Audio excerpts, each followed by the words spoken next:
Hello Takus, this is Jinx here. For my first review, I'm going to review the very first manga I read, and it's called Jing the King of Bandits. This is a completed series consisting of 7 volumes. There's a second series of it out that consists of 6 volumes. This particular volume is an interesting volume of these 7. Jing goes to 3 different cities in this one, although it only lightly touches on that 3rd city, and it's continued in the 2nd volume. But overall, Jing goes town to town to steal things, obviously, and he's accompanied by his pet bird named Kier. Kier can talk. Go figure, it's a manga, he can talk. And he's also a very perverted bird, as any woman they come across he falls in love with. Well, Jing kind of makes fun of that a little bit in the first volume, as in the first town they hit, it's the City of Thieves. And Jing points out a lady behind Kier, so Kier turns around all excited, and come to find out it's an old hag. Well, this particular town, there's an evil overlord who taxes very heavily, and at the top of his tower is where he keeps all his treasure. Well, Jing eventually gets to the top of this tower about halfway through the manga, and is accompanied by this old hag.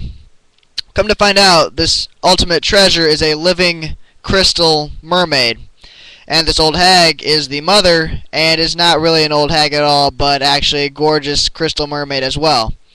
Well, Kier gets kind of like, oh my god, about this, and falls in love with both of them.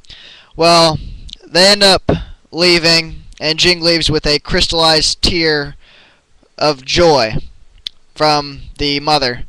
And he says that that's the best treasure of all is happiness, something like that. Corny. Then they hit up another town where there's supposed to be a secret ghost ship casino. And there's a cop girl who tries to arrest Jing, although Jing hasn't stolen anything yet, so technically can't arrest him. Well, at the very end, instead of arresting him for stealing all that gold, she just says he has life without parole and starts making out with him. Kier gets jealous, yada yada. Kier's got a very unique ability about him, as he can kind of attach himself to Jing's right arm and form into a large gun that shoots a blast of energy, which is basically Jing's main use of attack. But also on his other arm he's got a kind of a switchblade, per se, arm blade that comes out that he can use to slice at things. So it's a pretty good manga for my very first one. They gave it a 13+, probably just because he's a thief, and there's mild swearing, I believe. A lot of violence. There's a new girl in every volume, sometimes several girls in every volume, because he hits up about 1 to 2 cities. Very rarely does he hit up 3, and in every city there's obviously a new girl. There's one volume, very interesting volume, the 7th one. As you know, manga are all black and white, no color. Well, the 7th volume is about just one city that Jing hits, called the Technicolor town. If you don't know what Technicolor means, it means like colorful, bright, many colors. Black and white manga, Technicolor town's kind of black and white. Kind of boring. But all in all, for some reason, I don't know, some volume is really good. I like it a whole lot. It's about a girl whose father was a painter, and he went on a journey to find the perfect color of red, which you never get to see because it's black and white. But Jing goes to steal this magnificent painting.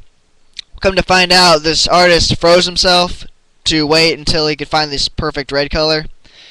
And, well, they unfreeze him to finish his work. Well, he gets unfrozen to finish his work. Jing doesn't do it.